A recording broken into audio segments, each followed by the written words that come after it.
Heyo everyone, Misha be barking here. Sorry about Sunday's video, just the more I worked on it, the less I liked it, and I'm not gonna put up a video that I don't feel is up to quality, so I scrapped it. Also, I've been kinda busy, but we're back today with a topic that I feel is very important to discuss. Newsflash, but some people can tend to do some really shitty things, and this doesn't stop because someone happens to have a following. As a matter of fact, sometimes it can feel like those on top can be the worst of all. You either die a hero or live long enough to be inflated big and round. Now, it's important to remember that those on top aren't inherently bad by default. There's just more eyes on them, so more people see and react to any and all mistakes made. This can be a double-edged sword, because while people nitpick the small things, and that itself is an issue, it means that when a big creator or person messes up, they're more appropriately held accountable, right?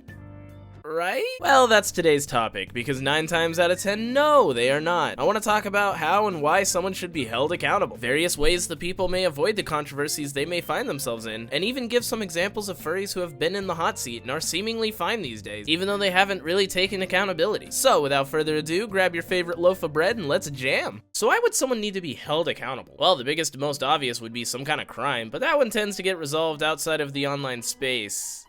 Usually. But a step down from that is when someone is exposed for being awful in private spaces, be it racism, sexism, or homophobia. This is most akin to when Fiddlefox was exposed for saying some pretty wild things behind closed doors, and I was violently made aware that sometimes my videos aren't watched by the brightest people on the planet. Most of y'all are great though. I love the Puppy Gang, we big chillin'. An even smaller event is when someone just gives the absolute worst take the world has ever seen. This should absolutely be called out, but some of the tried and true keyboard warriors tend to treat these events like the OP straight up whacked a guy in a dark alley. People need to be held accountable, but we don't need to cancel people for everything, come on guys. So that's neat and all, but how is a person held accountable? Well, the big elephant in the room is definitely canceling. I did a video on this, but basically canceling as a concept can be a good thing, but oftentimes we take things way too far on that front, and like to cancel everyone for the smallest thing, because if we aren't bitching about something on twitter.com, we aren't truly living. I think if anyone is committing a crime, or is exposed for doing some pretty sketchy stuff, then cancel away, but if it's a one-time shitty take, then that's let's lay on the brakes there, people. Another way of accountability is being called out for shitty behavior, which I feel is more fitting for the one-time offenders. You can say, hey, this post sucks, without full-on canceling someone or treating them like scum of the earth, you know? These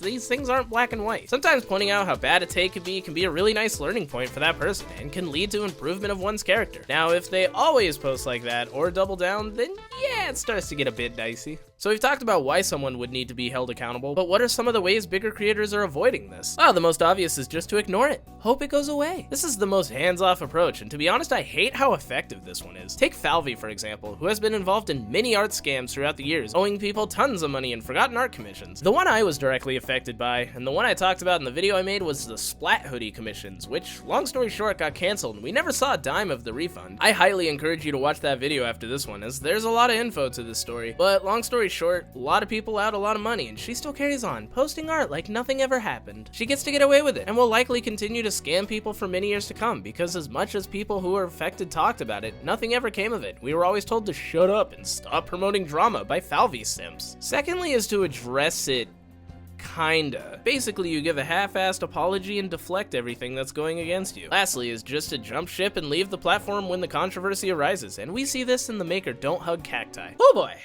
Where do I even begin with this one? I'm sure you all are aware, but if you're not, literally typing Don't Hug Cacti into the search bar will bring up plenty of videos on the matter. The one I saw was by See the Cord, who hasn't posted in a while. I wonder what they're up to. I hope they're okay. Anyways, yeah, DHC has completely abandoned Twitter, where the bewares in the documents, which I'll link in the description, first arose, and now post pretty regularly on Instagram. On Instagram, comments and such are much more on the back burner of posts, and aren't really shown off or important like on the other websites. Instagram's exclusively about the pictures, and for a fursuit maker with skeletons in their closet, that's a safe haven for them. Not to mention, they can just delete comments on Instagram, I'm pretty sure. I don't know, I hate Instagram personally. So they can delete all the negative ones and block everyone, while making it seem like everything's fine for those who aren't aware of the controversy. They did release one statement about it, but it just doesn't answer or solve anything, and made it much worse in my opinion. Now, them being chased off Twitter might seem like a good thing, right? They were held accountable. Well, not quite. There's still people commissioning them for suits, and these people are made very well aware, but they still continue to do it anyway because it's just drama. Who cares? The suit's cute. That tends to fall more under separating art from the artist, which I covered in the Fiddlefox video, so check that one out too. I'm giving you guys quite the queue of videos to watch. I hope you're not busy this afternoon. But yeah, DHC were originally listed to vend at both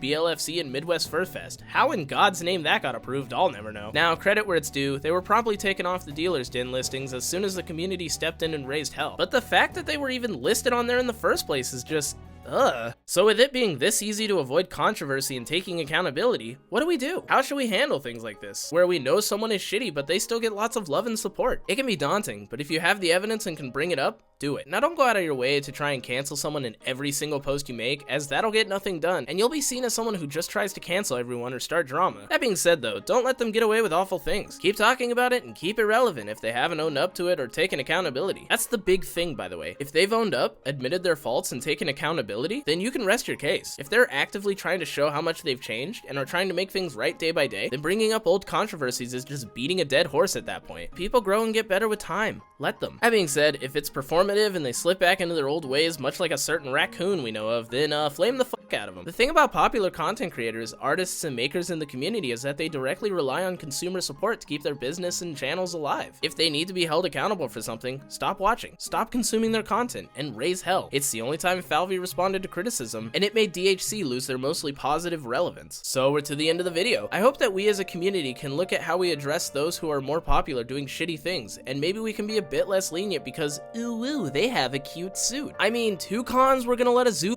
vend and didn't cancel until community outcry. There's a lot of work to do, and we as a community need to work on it together. Like and subscribe, and I'll see you in the next video. Bye!